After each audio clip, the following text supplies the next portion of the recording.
Victoria Sterling adjusted her Agnes scarf as she stepped out of the Blacktown car, her heels clicking against the marble steps of Sterling Tech's headquarters. At 34, she commanded one of Silicon Valley's most successful companies. But today felt different. Today marked the beginning of the most expensive manhunt in corporate history. "Ma'am, the board is waiting," her assistant Jennifer whispered.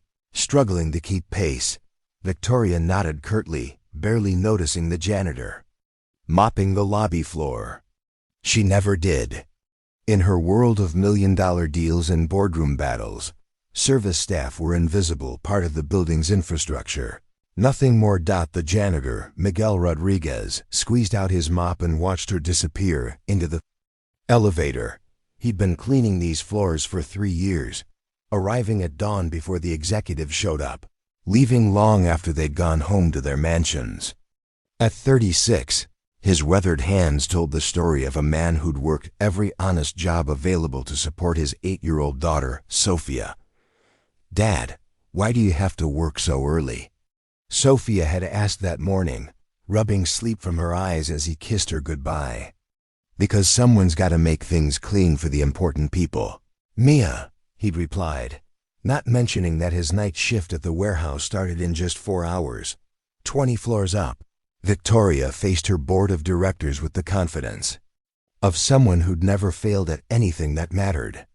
The presentation screen showed a single photograph, a man in his 30s with kind eyes and calloused hands. "Gentlemen, this is Marcus Rivera," Victoria announced. "5 years ago, he saved my life." The room fell silent. Victoria Sterling didn't talk about her personal life, ever. "I was 29, driving through a thunderstorm after closing the Patterson deal. My car hit black ice on Highway 101. Her voice remained steady, but her fingers gripped the laser pointer tighter. "I went over the guardrail, down a 30-foot embankment. The car was upside down, filling with water from the storm drain."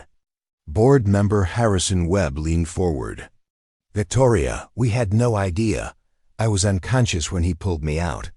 When I came to in the hospital, the nurses said a good Samaritan had called 911, performed CPR, then disappeared before the ambulance arrived. The only witness was a trucker who saw a man matching this description."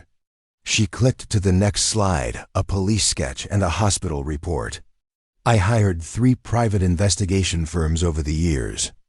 They found nothing. Now I'm taking it seriously." Victoria's jaw set with determination. "I'm allocating $100 million to find Marcus Rivera. I don't care if we have to hire every pie from here to Miami, put up billboards in every major city, or create the most extensive missing person campaign in history. I will find the man who saved my life." The board exchanged glances. $100 million was pocket change to Sterling Tech, but still double quotes, "What exactly are you planning?" asked CFO Margaret Chun. "Everything. National advertising campaign, social media blitz, hiring the FBI's best retired agents, setting up tip hotlines in English and Spanish. We'll check every Marcus Rivera in the country if we have to." 3 floors below, Miguel emptied another trash bin, unaware that his life was about to change forever. The campaign launched within a week. Billboards appeared overnight across 12 major cities, all showing the same artist's rendering and the message. "Have you seen Marcus? $10 million reward." Television commercials ran during prime time. Social media exploded with hashtag #FindMarcus. Miguel first saw the billboard on his way to pick up Sophia from school. The drawing made his chest tighten. Those were his eyes. His nose, even the small scar above his left eyebrow from a childhood accident. But the name was wrong. He wasn't Marcus Rivera. He was Miguel Rodriguez. "Dad, that guy looks like you," Sophia said, pressing her face to the bus window. "People say I have one of those faces, baby girl." But Miguel remembered that night. He'd been driving home from his second job at the warehouse when he saw the car go over the rail. The woman inside had been wearing an expensive suit, her blonde hair matted with blood. He'd pulled her from the wreckage, breathed life back into her lungs, then slipped away when he heard the sirens approaching. He couldn't afford to answer questions. Not with his expired work visa. Not with Sophia depending on him. The last thing they needed was immigration trouble. Now, watching the news coverage of Sterling Tech's massive search, Miguel felt torn. The reward money would change everything. For Sophia, college tuition, a real house instead of their cramped studio apartment, maybe even the surgery to fix her hearing aid that insurance wouldn't cover. But coming forward meant risking deportation. It meant potentially losing the only family he had left. For weeks, Miguel watched Victoria Sterling on the news, pleading for information about her mysterious savior. She offered interviews about that night, describing how the stranger had whispered, "Stay with me," in Spanish while performing CPR, how gentle his hands had been despite their obvious strength.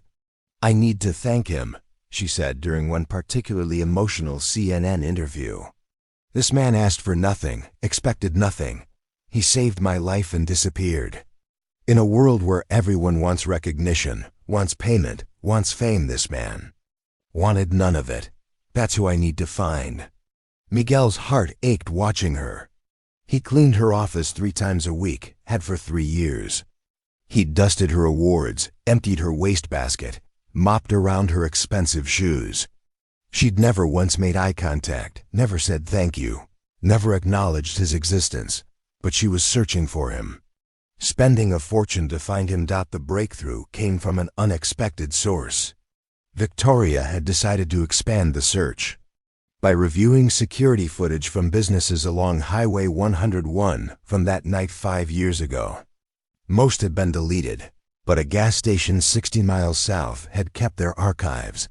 The footage showed a man matching Marcus's description, but the credit card receipt had a different name, Miguel Rodriguez. The address led to their current apartment.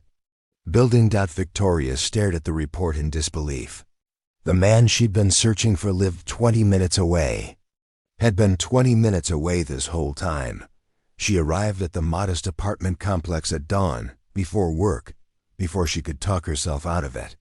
Miguel was loading his cleaning supplies into an old Honda Civic, preparing for another day of invisible work. "Miguel?" She called out, her voice uncertain for the first time in years. He turned, and their eyes really met for the first time despite years of proximity. Recognition flooded his features, followed quickly by fear. "Please, don't be afraid," Victoria said, stepping closer. "I know who you are. I know what you did for me." Miguel's shoulders sagged. "Miss Sterling. I can explain. You saved my life," she interrupted. "You breathed life back into me, called for help, then disappeared. Do you have any idea how long I've been looking for you?" Sophia appeared in the apartment doorway, curious about the well-dressed woman talking to her father. "This is your daughter?" Victoria asked, her voice softening. "Sophia," Miguel said protectively. "She's why I couldn't come forward. I couldn't risk." Understanding dawned on Victoria's face. The expired visa, the fear of deportation, a father's desperate need to protect his child. "Miguel," she said gently, "I'm not here to cause problems. I'm here to say thank you, and to ask if you'll let me help you the way you helped me." 6 months later, Miguel Rodriguez, with his newly approved work visa and legal residency, walked into Sterling Tech's headquarters through the front door. His janitorial uniform had been replaced by business attire. His new position as head of facilities management, a far cry from his previous invisible role. Sophia, her hearing aid finally repaired and upgraded, had started at the prestigious Westfield Academy on a full scholarship funded by the Sterling Foundation. Victoria still arrived early each morning, but now she paused to chat with Miguel about his daughter's progress, about the community center they were building in his old neighborhood, about the scholarship program for undocumented students they'd established together.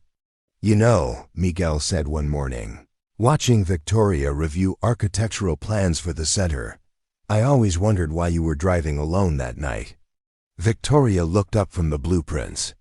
I just closed the biggest deal of my career. I was rushing home to celebrate ... alone.